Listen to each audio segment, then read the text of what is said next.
poder ter resultados como esse na internet sem precisar aparecer em vídeos no YouTube, então clica no botão aqui embaixo, faz a sua inscrição no meu treinamento Ranqueamento de Vídeos no YouTube, o Pulo do Gato, que lá eu vou te ensinar tudo que você precisa saber para trabalhar com o YouTube em vídeos onde você nem precisa aparecer. E aí pessoal, no vídeo de hoje do canal, Erisson chegando, Brenner, isso mesmo, novidades sobre Brenner, novidades também sobre Douglas voltando para o Tricolor e, claro, a análise e a opinião do São Paulo nessa temporada de 2023, além de últimas direto do CT. Então vamos embora para o vídeo. Do Erisson nos seus últimos times, 34 jogos no Botafogo, 15 no Estoril, como titular 23-12, 15 gols contra 4, gols por jogo 0,44 e 0,27, assistências 3 e nenhuma, minutos para participação em gols 120,9 e 219. A gente traz os números do Erisson, que neste momento está no futebol português no Estoril, mas negocia com São Paulo. Edu Afonso chegando ao nosso Sport Center para explicar como é que está essa situação, em que pé que isso está. Edu, seja bem-vindo, um beijo para você, amigo. Tudo bem, Glaucia? Grande beijo, abraço aos comentaristas, ao Fã de Esportes. Venho aqui do CT da Barra Funda nessa terça-feira de folga do elenco de São Paulo. 2 dias de folga após a derrota contra o Corinthians. Amanhã, reapresentação. E a tendência é que nas próximas horas o Erisson... Aliás, notícia que o ESPN.com.br adiantou na semana passada, né? A reviravolta e a aproximação do São Paulo do Erisson. Até amanhã, provavelmente, ele será anunciado como reforço. 9º reforço do São Paulo na temporada. Se a gente contar que voltaram Orejuela e Lisieiro, são 11 caras novas. Saíram 13, então mais ou menos a conta tá batendo aí, né? O elenco não diminuiu tanto assim. O Erisson atende um pedido do Rogério Ceni. O Rogério sente que no elenco do São Paulo não há nenhum jogador de área como o Caleri, que por enquanto não marcou gol, jogou 4 das 5 partidas e não marcou nenhum gol. E ele queria esse jogador, esse jogador para quando o Caleri estiver fora por algum motivo de suspensão, de lesão ou até por uma sequência de jogos para descansar o Caleri, ele tenha um substituto com as mesmas características. Na única partida em que o Caleri não jogou contra a Portuguesa, jogou o Galopo, até foi bem, fez 2 gols, mas é uma característica totalmente diferente da do Caleri. A chegada do Erisson, então, dá ao Rogério 2 jogadores para a mesma posição. O artilheiro da temporada passada pelo tricolor Caleri e agora o Erisson, que até que com a camisa do Botafogo no começo, segundo os números mostrados aí, foi muito bem, não tão bem assim lá no Estoril. O 8º reforço, que ainda não foi apresentado, será nesta quarta-feira às 13h30, já até estreou, que é o Caio Paulista, né? Jogou o segundo tempo fora de posição contra o Corinthians no último final de semana. Ele amanhã participa da reapresentação e assim que terminar esse primeiro treinamento da semana, o Caio Paulista vai conversar com os jornalistas aqui no CT, será apresentado. E o Rogério tem uma sequência agora de 2 jogos fora de casa. O colíder da competição na classificação geral, Santo André, domingo no Bruno José Daniel, e o Red Bull Bragantino no meio da semana que vem, lá em Bragança, as 2 partidas que antecedem o clássico contra o Santos, o último clássico que o São Paulo disputa nesta primeira fase. Os problemas continuam os mesmos. Na zaga só tem 3 jogadores, vamos ver se ele vai descansar ou Alan Franco ou Arboleda para colocar o Beraldo, ou se pelo fato de ter a semana cheia, consegue escalar os 2 estrangeiros sem nenhum prejuízo físico. E na lateral direita, ainda sem os titulares, Rafinha, Igor Vinícius, sem o terceiro reserva que é o Moreira, Orejuela, pelo que o treinador disse na coletiva, será mais uma vez, apesar das críticas, o escolhido para ocupar esta posição. São 5 treinos, Glaucio, até domingo. Tem muito trabalho aqui no CT da Barra Funda para o São Paulo buscar os pontos perdidos contra o Corinthians. Bom reforço, Erisson, porque não é badalado. Ele teve uma passagem importante pelo Botafogo numa outra fase, quando o Botafogo ainda estava na transição para a SAF. Ali era um time muito brigador e o Erisson era esse cara, o definidor, o homem-gol, com muita força em posição física e por essa característica ele pode ajudar muito o São Paulo. São Paulo em alguns momentos tem dificuldade de matar o jogo, de definir. E o Erisson encorpa o ataque e eventualmente o Rogério pode até utilizar o Erisson com o Caleri. O Erisson tem uma capacidade de sair da área, ele busca também o chute de longa distância.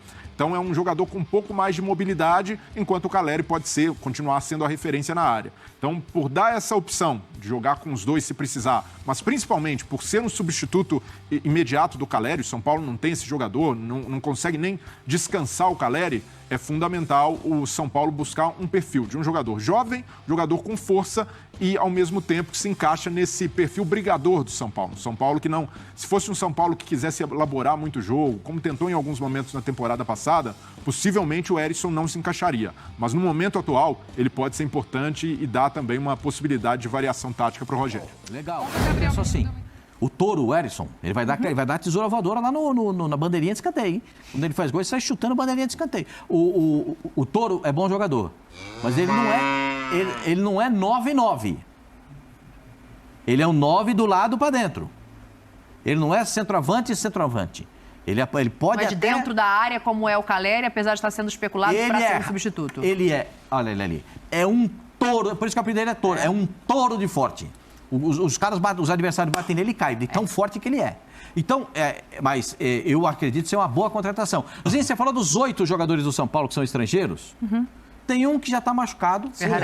Ferrarese vai ficar talvez toda a temporada fora. O empréstimo dele vai até o meio do ano, né? O São Paulo vai ter que rever isso aí para ver se ele fica, senão tá arriscado não jogar mais. Vai ter que conversar com o City para ver se eles vão querer levar para recuperar, se a cirurgia, essa coisa toda. Muitas vezes o clube deixa para se recuperar aqui, pode ser que ele fique ainda.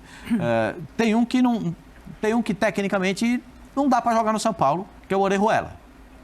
Eu acho que Mas hoje é o jogador que tem para posição, né? Não, 3 lesionados. Tem que recuperar os laterais primeiro. Exato. Por enquanto é ele. Então, não tem.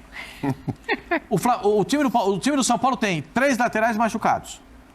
O Igor, o Rafinha e o Moreira. Certo? 3 laterais machucados. O seu Pepe tinha toda a razão. Não tem jogador ruim, porque o bom machuca. Se você tem um jogador que não é bom, os caras machucam, aí você vai ter que botar para jogar. Aí a torcida não quer nem ver, já não queria ver da outra vez. Sim. Aí foi para aqui, pro Cruzeiro, foi aqui pro Grêmio e tal, e voltou, e não aconteceu nada. Não aconteceu nada. Continuou não jogando. E aí chega no São Paulo, tá no elenco, joga. E aí a gente vê que ele não tem condição de jogar no time de São Paulo. Infelizmente. Porque o São Paulo precisa de um jogador ali para a posição. Sim. Aí você fala assim, não, mas o Rogério vai colocá-lo na próxima partida. A torcida já fica com o pé atrás. Quem chegou no São Paulo nessa janela de transferências e depois quem saiu? Vamos mostrar as chegadas, então. As carinhas não tão novas, né? Porque o Orejuela, por exemplo. Mas vamos lá, essas são as caras da temporada 2023. Rafael, goleiro, o Alan Franco, zagueiro, o Orejuela, lateral direito, o Lisiero, volante, o Mendes, volante, o Wellington Rato, meio-campo, Pedrinho, atacante, Marcos Paulo, atacante, David, atacante, Caio Paulista também. Então a gente tem aí 10 nomes novos, alguns voltando, né?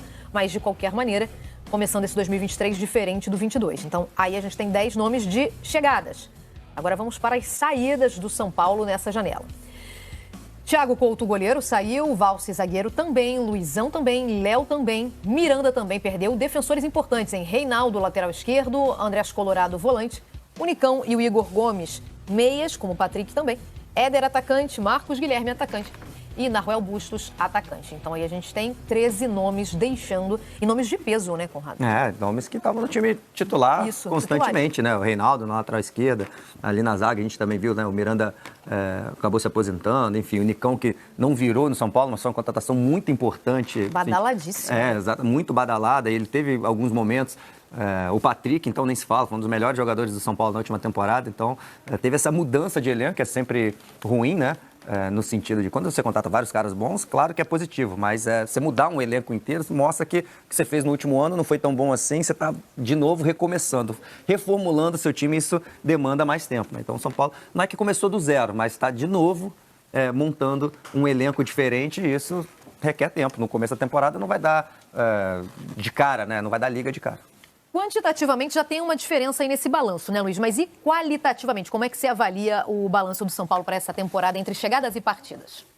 Olha, a avaliação ela vai muito do papel, né? Porque são poucos jogos ainda nesse começo de temporada, mas só a gente vê essa estrutura de jogadores que saíram, desses 13, 6 terminaram a temporada ou sendo titulares ou pelo menos tendo uma minutagem de jogador de time titular, né? A estrutura defensiva só a lateral direita não mudou, porque o Thiago Couto teve oportunidades inclusive em fase decisiva de Copa do Brasil e Sul-Americana. Léo, Miranda e Reinaldo faziam a linha de defesa do São Paulo com o Rafinha, o Igor Vinícius do lado direito. E só o lateral ficou e está machucado. Então, muda completamente uma estrutura, muda completamente também a ideia de jogo. Eu acho que, por qualidade, o São Paulo, dentro da necessidade e dentro da possibilidade financeira que o clube tem hoje, soube se reforçar bem. Eu acho que o grande erro do São Paulo na temporada, e já admitido, mesmo que de forma indireta pelo Rogério na entrevista coletiva, é a questão de posições específicas para jogadores estrangeiros que chegaram. Porque a gente vê que o São Paulo tem 8 atletas hoje, se a gente tirar o Ferrarese, que está lesionado e o contrato de empréstimo dele termina agora no meio do ano, termina mais rápido do que a recuperação dele, o São Paulo ainda vai ter 7 jogadores estrangeiros, tendo que relacionar apenas 5. E isso faz com que o Orejuela, mesmo contestado, mesmo sendo a quarta opção, mesmo tendo contrato até 2025, o São Paulo sem saber o que fazer com ele, tem que jogar. Então, nesse ponto, na estruturação do elenco por parte dos estrangeiros, acho que o São Paulo errou muito e não soube se planejar de forma antecipada. Agora, sobre a qualidade dos jogadores que chegaram, com o tempo a gente vai ver se eles entendem a metodologia de trabalho do Rogério. Mas o Mendes é uma prova de acerto do São Paulo. O David a gente já viu que chegou, foi anunciado, viajou, estreou e jogou. O Caio é muito cedo ainda para a gente avaliar, mas acho que qualitativamente o Rogério acertou nas escolhas. Bora falar agora sobre Douglas no São Paulo, especulação que surgiu nas últimas horas. Para quem não se lembra, me refiro ao lateral direito que defendeu o tricolor de 2012 a 2014, quando foi vendido para o Barcelona, num dos negócios mais estranhos da história do futebol mundial. É óbvio que ele não ia dar certo no Barcelona, acabou que fez a carreira dele no futebol europeu, especialmente na Turquia, e já não joga desde junho do ano passado. Joga talvez não seja o melhor modo de dizer, ele não tem contrato, ele está desempregado desde a metade do ano passado, já não joga há mais de um ano. Tudo porque no período final da passagem dele pelo Besiktas, o Douglas não vinha sendo utilizado. Pois bem, o Douglas passou a ser especulado como possível reforço do São Paulo, e entre os motivos que justificariam essa situação, o fato dele estar livre, ter só 32 anos de idade e uma boa relação com o Rogério Ceni. Entrei em contato com o presidente Júlio Casares, o presidente do São Paulo, que respondeu da seguinte maneira, abre aspas, não tem nada, não sei de onde surgem essas notícias, tudo é invenção, uma grande loucura. Para completar sobre o São Paulo, tricolor que já fechou com o Caio Paulista para a lateral esquerda, tricolor que já fechou com o Erisson para a função de centroavante, pensa na possibilidade de trazer um zagueiro, mas vai depender de uma condição especial em que precise gastar bem pouco dinheiro. Quero falar sobre o São Paulo e te ajudar a entender como é que o Brenner, ex-atacante do tricolor, pode garantir dinheiro ao São Paulo. Hoje, com 23 anos de idade, fez excelente temporada passada pelo Cincinnati FC dos Estados Unidos. Por lá ele disputou 31 partidas, marcou 18 gols e deu 6 assistências, ou seja, participou para 24 gols nos 31 jogos que disputou. Seu melhor ano no futebol dos Estados Unidos, que lhe valeu a chamar a atenção do Nottingham Forest, time inglês que tem contratado vários brasileiros, Gustavo Scarpa, Danilo, mais recentemente o zagueiro Felipe, ainda há tratativas com o Ângelo, que pertence ao Santos. Uma curiosidade, tanto o Danilo quanto o Felipe, já contratados, Felipe ex-zagueiro do Atlético de Madrid, tem o mesmo empresário do Brenner. Eu me refiro a Juliano Bertolucci, alguém com excelente relação com os dirigentes do clube inglês. Isso, inclusive, pode facilitar as negociações. Antes de gravar o vídeo, consultei uma pessoa que trabalha no escritório do Juliano Bertolucci. A frase foi a seguinte, abre aspas, estamos tentando fazer o negócio, ainda tem chance. A grande dificuldade, além da questão financeira, é o prazo. A janela de inscrições do futebol inglês se encerra nessa terça-feira e a ideia, no momento do Nottingham Forest, era de contratar o jogador por empréstimo com opção de compra. Como é que o São Paulo ganha dinheiro com o Brenner? Qualquer negociação acima dos 13 milhões de dólares garante, a partir desses 13 milhões, 20% ao tricolor. Digamos que no futuro não tão distante, o Brenner seja contratado por 20 milhões de euros, São Paulo vai ter direito a 20% dos 7 milhões de euros de diferença. E aí, pessoal, vamos começar falando aí da piada do dia, né? Douglas do São Paulo, você imagina, você tem Rafinha, você tem Igor Vinícius, você tem Moreira, tem Orejuela, quer você conte, quer você não, aí você resolve contratar o Douglas, que saiu escorraçado do São Paulo com uma venda fantástica, porque o Douglas saiu do São Paulo para ir jogar no Barcelona. E aí agora se fala em Douglas vindo para o São Paulo. Você teria uns 5 laterais direito. Tem como, né? Apesar que a expectativa de volta do Rafinha é só daqui a 2 semanas, do Igor Vinícius sem perspectiva e do Moreira ainda se recupera também de lesão, também não tem perspectiva próxima, mas eu não tenho dúvidas que durante a semana o Rogério Ceni deve tentar algum outro jogador aí na direita sem ser Orejuela. Veremos quem será aí a invenção do Ceni, espero que ele acerte. Mas o Ceni já em jogo do Campeonato Brasileiro, quando o Tio Luizão tinha colocado ele na lateral direita, tinha dado certo. Mas é um zagueiro de qualidade, ele já não está mais no elenco. Não saberia dizer quem seria a outra opção ali para aquele lado, não. Mas Douglas como lateral direito, voltando para São Paulo, duvido. E se vier, vai tomar a mesma pressão que o Orejuela. e vai ter muita gente satisfeita, inclusive eu. Ainda falando de mercado da bola, essa do Brenner é uma boa, hein? Tomara que ele consiga ir para a Inglaterra, faça muitos gols e consiga uma revenda. O Nottingham Forest aí que está contratando uma porção de brasileiros, já foi Scarpa, já foi Danilo, agora o Felipe, e estão interessados no Brenner, só que veremos, né? Que fim deu essa história e que fim vai dar essa história. Acho muito difícil, até porque já passou, né? Mas, quem sabe, né? Pelo menos janela do meio do ano aí.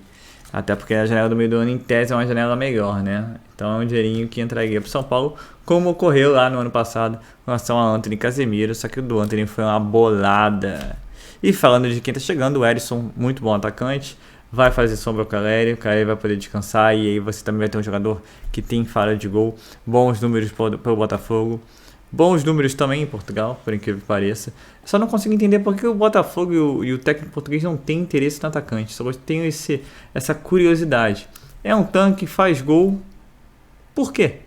O Botafogo empresta o jogador e por que ele não faz parte dos planos do técnico português? Só queria saber isso, mas ainda assim, grande parte da empresa, da imprensa tem dito coisas a favor do jogador, tem apoiado, aprovado a contratação. Pelo que eu vi no Botafogo, bom jogador, espero que venha para agregar no São Paulo. E, bom, mais uma opção aí pro ataque. Principalmente pro lado do Caleri, mas também consegue jogar nas pontas. E é um tanque como o David, por exemplo, né? É importante o São Paulo ter um time jovem, rápido e fisicamente forte para poder aí competir em todas as competições que virão, como Copa do Brasil, Campeonato Brasileiro e Sul-Americana. Lembrando ainda que o São Paulo está em busca de mais um zagueiro, mas até o momento nenhum nome especulado. Até porque o São Paulo no momento tem Arboleda, Alan Franco e Beraldo.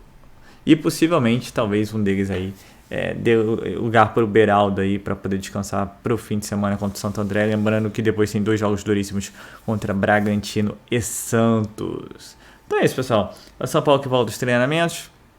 Deve ter uma apresentação oficial do Caio Paulista ainda hoje. Deve ter um anúncio oficial, sim, do Erisson, já que foi aprovado nos exames médicos. Então, e é possível também que tenha a estreia do Erisson no fim de semana. Até porque quem tá chegando já tá estreando. Então é isso, pessoal. É o São Paulo aí reforçando o seu elenco para caminhar aí nas futuras competições do ano 2023. Então é isso, eu sou Marcelo Mazorra do canal Mazorra SPFC. Se você quer ficar ligado nas últimas notícias, nas novidades do São Paulo Futebol Clube, não deixe de se inscrever no canal, ativar o sininho para notificações e se puder nesse vídeo, deixa aquele likezão, tá ok?